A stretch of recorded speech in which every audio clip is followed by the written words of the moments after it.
Hello everyone, आज हम 7th lecture शुरू करने वाले हैं। आज के लेक्चर में हम पढ़ेंगे दूसरी सेल ऑर्गेनेल के बारे में। दूसरी क्यों बोला मैंने? क्योंकि इससे पहले हम न्यूक्लियस के बारे में पढ़ चुके हैं, वो भी क्या एक सेल ऑर्गेनेल ही है। न्यूक्लियस वाले लेक्चर का लिंक मैं ऊपर आई बटन में दे दूंगी, आप वहां जाके चेक कर सकते हैं। सेल ऑर्गेनेल क्या होती है ये आप सभी जानते हैं, नहीं पता है तो लास्ट लेक्चर में मैंने आपको पढ़ाया है, आप लिंक आई बटन में होगा, वो भी जाके चेक कर सकते हैं, नहीं तो डिस्क्रिप्शन में सभी पुरानी वीडियोस का लिंक दिया हुआ है। एंडोप्लाज्मिक रेटिकुलम को समझने पहले उसके स्ट्रक्चर से समझेंगे कि उसका स्ट्रक्चर कैसा होता है। एंडोप्लाज्मिक रेटिकुलम एक नेटवर्क है, मेम्ब्रेन बाउंड नेटवर्क है, मतलब ये एक सेल ऑर्गेनेल है जिसके अराउंड क्या है, मेम्ब्रेन प्रेजेंट है, और एक नेटवर्क है ट्यूब्स का और शीट का। ये है स्ट्रक्चर एंडोप्लाज्मिक रेटिकुलम का।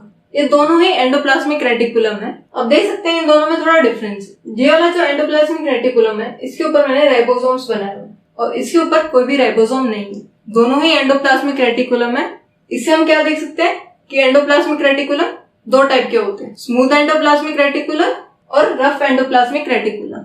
हमने ये रफ क्यों कहा है? क्योंकि जब भी हम इलेक्ट्रॉन माइक्रोस्कोप में सेल देखते हैं तो हमें उसके ऊपर एक ऐसा रफ सा स्ट्रक्चर दिखता है, और वो रफ स्ट्रक्चर हमें इसलिए दिखता है क्योंकि जो एंडोप्लाज्मिक रेटिकुलम है उसके ऊपर राइबोसोम्स प्रेजेंट होते हैं। राइबोसोम क्या है? ये प्रोटीन मैन्युफैक्चरिंग की साइट है, मतलब कि यहाँ पे जो प्रोटीन का फॉर्मेशन होता है। अब इस डायग्राम से आप देख सकते हैं कि जो एंडोप्लाज्मिक रेटिकुलम है वो न्यूक्लियस के पास प्रेजेंट होंगे या फिर न्यूक्लियर मेम्ब्रेन से अटैच होंगे। सबसे पहले हम स्मूथ एंडोप्लाज्मिक रेटिकुलम के बारे में पढ़ेंगे। हमें ये तो पता चल गया जो एंडोप्लाज्मिक रेटिकुलम है वो दो टाइप का होता है, स्मूथ और रफ। जो रफ एंडोप्लाज्मिक रेटिकुलम होता है उसके सरफेस पे राइबोसोम प्रेजेंट होते हैं। राइबोसोम का काम क्या होता है? प्रोटीन फॉर्मेशन, या फिर वो प्रोटीन जहां बनता है उसकी एक साइट है। तो रफ एंडोप्लाज्मिक रेटिकुलम का काम तो होगा कि वो प्रोटीन बनाने में हेल्प करता है। अब हम देखते हैं कि जो स्मूथ एंडोप्लाज्मिक रेटिकुलम है उसका काम क्या होता है। स्मूथ एंडोप्लाज्मिक रेटिकुलम का काम होता है लिपिड या फिर फैट मॉलिक्यूल्स की फॉर्मेशन का। स्मूथ एंडोप्लाज्मिक रेटिकुलम ने जो लिपिड्स बनाए हैं उनमें से कुछ लिपिड तो जाएंगे मेम्ब्रेन की फॉर्मेशन में, और उन्हीं में से कुछ लिपिड जो होते हैं वो होते हैं हार्मोन्स या फिर एंजाइम्स की फॉर्मेशन में हेल्प करते हैं। यहाँ पे लिखा हुआ है इंपॉर्टेंट इन मेम्ब्रेन फॉर्मेशन। कुछ होंगे, सभी नहीं जाते, जो कुछ लिपिड्स होते हैं वो मेम्ब्रेन फॉर्मेशन में भी हेल्प करते हैं। जो मेम्ब्रेन फॉर्मेशन का प्रोसेस है उसे हम बोलते हैं मेम्ब्रेन बायोजेनेसिस। मेम्ब्रेन बायोजेनेसिस नाम मेम्ब्रेन क्यों बोला? क्योंकि उसमें मेम्ब्रेन की फॉर्मेशन हो रही है। बायो का मतलब होता है लिविंग और जेनेसिस का मतलब होता है फॉर्मेशन। लिविंग मेम्ब्रेन की फॉर्मेशन का जो प्रोसेस है उसको हम बोलते हैं मेम्ब्रेन बायोजेनेसिस। और जो उनमें लिपिड यूज हो रहे हैं वो किसने बनाए हैं? स्मूथ एंडोप्लाज्मिक रेटिकुलम ने।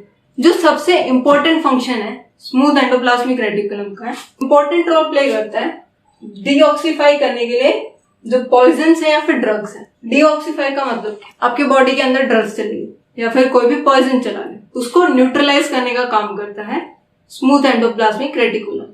मैंने आपको बताया कि जो स्मूथ एंडोप्लाज्मिक रेटिकुलम होता है वो डीऑक्सीफाई करता है ड्रग्स और पॉइजन को। वो कौन सी सेल्स में करता है?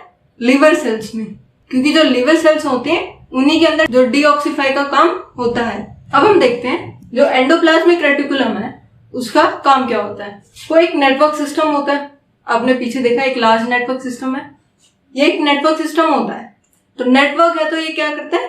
ट्रांसपोर्टेशन में भी हेल्प करता है। हमने देखा था जो रफ एंडोप्लाज्मिक रेटिकुलम है वो प्रोटीन की फॉर्मेशन में हेल्प करता है, तो स्पेशली ये क्या है? प्रोटीन की ट्रांसपोर्टेशन में हेल्प करता है। ये प्रोटीन को जहां पे सिंथेसिस हो रही है और जहां पे उसकी जरूरत है वहां पे उसको पहुंचाने के लिए एक चैनल का काम करता है। एंडोप्लाज्मिक रेटिकुलम एक फ्रेमवर्क की तरह भी काम करता है, या फिर कह सकते हैं साइटोप्लाज्मिक फ्रेमवर्क की तरह कैसे काम करता है। आप देख सकते हैं इसमें बहुत ज्यादा सरफेस एरिया कवर किया हुआ है। अब इसका सरफेस एरिया मतलब इसका जो पैरामीटर है वो बहुत ज्यादा है। वो उस एक्टिविटी के लिए क्या करेगा? एक सरफेस प्रोवाइड कर देगा, तो इसलिए वो क्या है? एक साइटोप्लाज्मिक फ्रेमवर्क की तरह भी काम करता है। तो ये था आज का topic endoplasmic reticulum. I hope आपको समझ में आया होगा। आपका कोई भी डाउट है आप कमेंट सेक्शन में लिख के बता सकते हैं। वीडियोस को आप ज्यादा से ज्यादा लाइक करें, अपने फ्रेंड्स के साथ शेयर करें और चैनल को सब्सक्राइब जरूर करें। Thank you.